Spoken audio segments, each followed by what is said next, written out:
हर एक टॉपिक के बारे में क्वेश्चन आपका चलेगा। तो अब हम बात करते हैं इनके जो मेजर कॉन्सेप्ट थे, मेजर कॉन्सेप्ट में इन्होंने अपने कौन कौन से कॉन्सेप्ट दिए।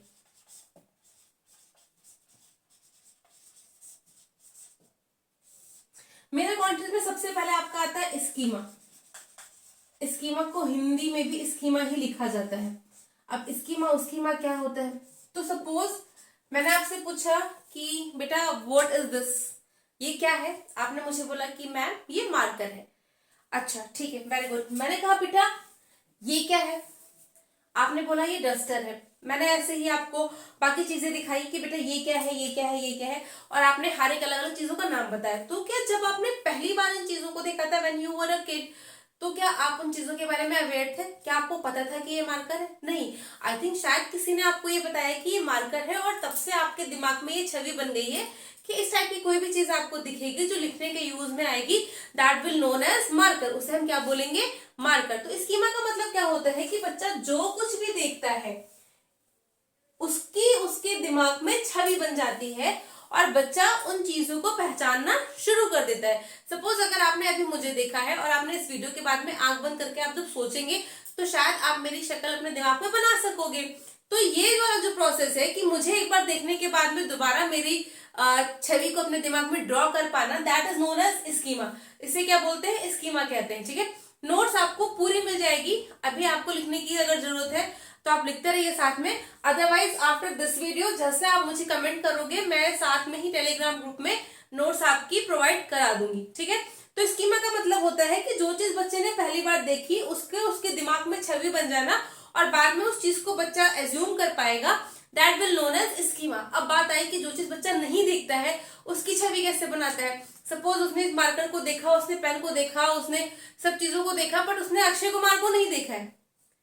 बच्चे ने अक्षय कुमार को नहीं देखा या हमने अक्षय कुमार को नहीं देखा है, बट हम अक्षय कुमार के बारे में अभी मैंने बात करी तो सबके सामने अक्षय कुमार आ गए। कैसे?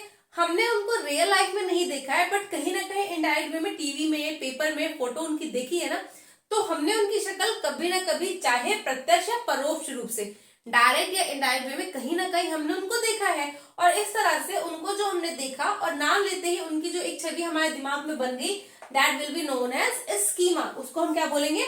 उसे हम कहेंगे स्कीमा कहते हैं। ठीक है, तो स्कीमा के बारे में हम कह सकते हैं कि it is a building blocks. ये क्या है? आपके बिल्डिंग ब्लॉक्स होते हैं आपके ज्ञान निर्माण में। तो स्कीमा आपका बिल्डिंग ब्लॉक्स हो जाएगा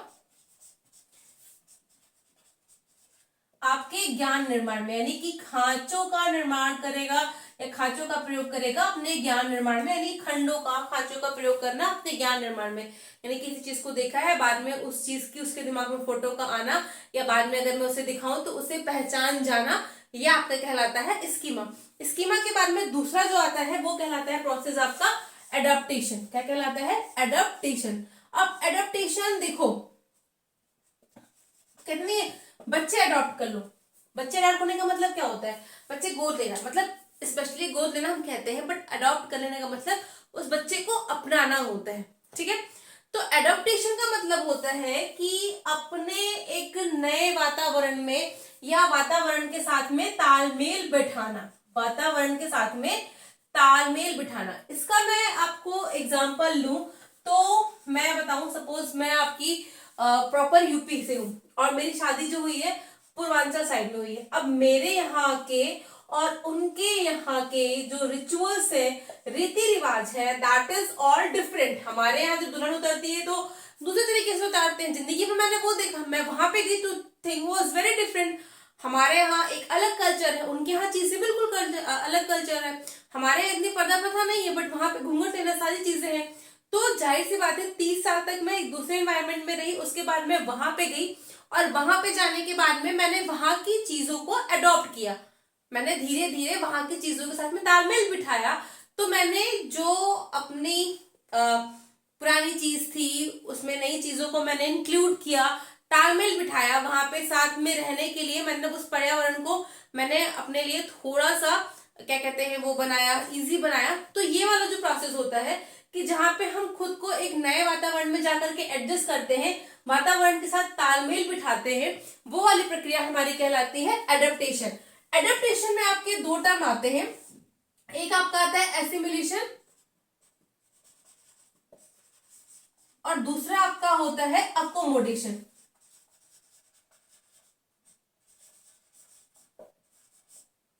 अब एसिमिलेशन क्या होता है? एसिमिलेशन का मतलब होता है आत्मसात करना, और अकोमोडेशन का मतलब होता है समायोजन करना। आत्मसातीकरण का मतलब क्या हुआ? जैसे कि आपने बच्चे को बताया कि ये मार्कर है, तो बच्चा पहचान गया कि ये मार्कर है। अब बच्चे को इसके अलावा दूसरे कलर का कोई मैंने मार्कर दिखाया, तो मैं दिखाती हूँ। एक मिनट आप मुझे दीजिए समय।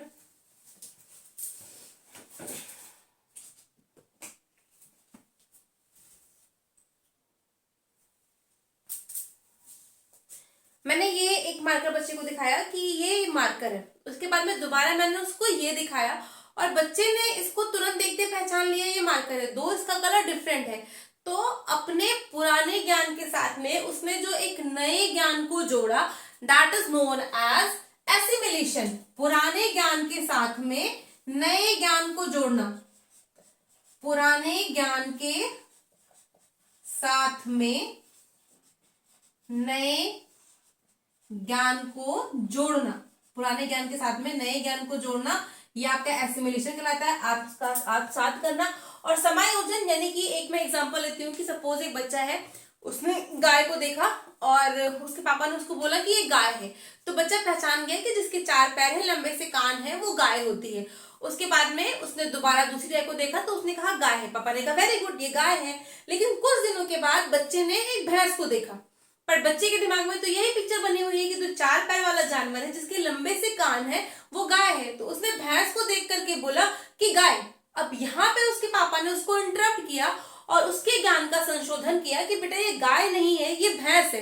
तो इस तरह से बच्चे का जो पुराना नॉलेज था उसमें जो मॉडिफिकेशन हुआ, जो परिवर्तन हुआ, बच्चे के पुराने जो नॉलेज में जो भी मॉडिफिकेशन हुआ, जो भी परिवर्तन हुआ, that is known as accommodation. यानी कि जहां तक उसको अभी पता था कि 4 पैर वाला जो जानवर है वो गाय होता है, परंतु अब यहाँ पे उसने जाना कि हर 4 पैर वाला जानवर गाय नहीं होती है, भैंस भी हो सकती है, घोड़ा भी होगा, गधा भी होगा, कुत्ता भी होगा, बिल्ली भी होगा। तो इस प्रकार से जो उसका पुराना ज्ञान था उसमें जो भी उसने संशोधन किया, जो भी उसने चेंजेस किए, वो चेंजेस उसके कहलाते हैं अकोमोडेशन यानी कि समायोजन। और इसके बाद में एक और टर्म आता है जिसको हम बोलते हैं इक्विलिब्रियम, या फिर हम कहते हैं इसको संतुलन। तो जो आपका इक्विलिब्रियम होता है या फिर जो आपका संतुलन होता है वो क्या होता है? देखिए नोट्स के लिए मैं फिर आपसे बोलूंगी कि नोट्स में आपको सारी प्रोवाइड करूंगी। 15-20 मिनट में मुझे ये क्लास आपकी खत्म करनी है, आपके कॉन्सेप्ट को क्लियर करके। नोट्स आप वहां से भी देख सकते हैं टेलीग्राम ग्रुप से, और अगर आप चाहें तो बाद में तो मैं प्रोवाइड कर ही दूंगी यार, क्या चाहना क्या है उसमें, ठीक है। अब इक्विलिब्रियम में संतुलन क्या होता है? तो देखो बच्चे ने गाय को देखा, उस गाय की छवि उसने अपने दिमाग में तैयार करी, वो कहलाता है आपका स्कीमा। उसने एक गाय को देखा और गाय की छवि अपने दिमाग में तैयार करी, वो कहलाता है स्कीमा। उसके बाद में उसने दोबारा दूसरी गाय को देखा और उसको गाय पुकारा, वो कहलाता है एसिमिलेशन। उसके बाद उसने भैंस को देखा, उसे भी उसने गाय बुलाया, पर यहाँ पे क्या हुआ, उसके पापा ने उसके ज्ञान में संशोधन किया और उसने ये जाना कि हर 4 पैर वाला जो जानवर है वो गाय नहीं होता है, तो ये कहलाता है अकोमोडेशन। और इस तरह से एसिमिलेशन, स्कीमा और अकोमोडेशन का यूज करने के बाद में जो उसके संज्ञानात्मक ज्ञान में या संज्ञान में उसकी स्थिरता आई, वो कहलाती है इक्विलिब्रियम या संतुलन कहलाती है। यानी कि यहाँ पे बच्चे ने अपना कॉन्सेप्ट क्लियर कर लिया और जो उसका ज्ञान था वहां पे संतुलन आ गया है। अब वो गाय, घोड़ा, गधा, बकरी, भैंस में डिफरेंशिएट कर पाएगा, that will be known as equilibrium. ये कॉन्सेप्ट आपके 4 मेजर कॉन्सेप्ट है। स्कीमा, एसिमिलेशन, अकोमोडेशन आपके एग्जाम में बहुत बार पूछे गए हैं, इक्विलिब्रियम भी आपके एग्जाम में पूछे गए हैं और अडेप्टेशन भी पूछा गया है, पर मोस्ट पूछे जाने वाले में आपके ये 2 रहते हैं और ये 1 रहता है। ये मैंने जब भी पिछला प्रश्न पत्र सॉल्व किया है तो मैंने बैक टू बैक इनको देखा है, और आप भी जब कभी देखोगे तो मतलब डायरेक्ट वे में नहीं पर इनडायरेक्ट वे में आता है कि बच्चा, एक लड़की है जिसने ऊंट को देखा और उसने बोला कि ऊंची पीठ वाला घोड़ा, ये क्या है? अब यहाँ पे आपको बताना है कि ये स्कीमा है, ये एसिमिलेशन है, ये अकोमोडेशन है या ये इक्विलिब्रियम है।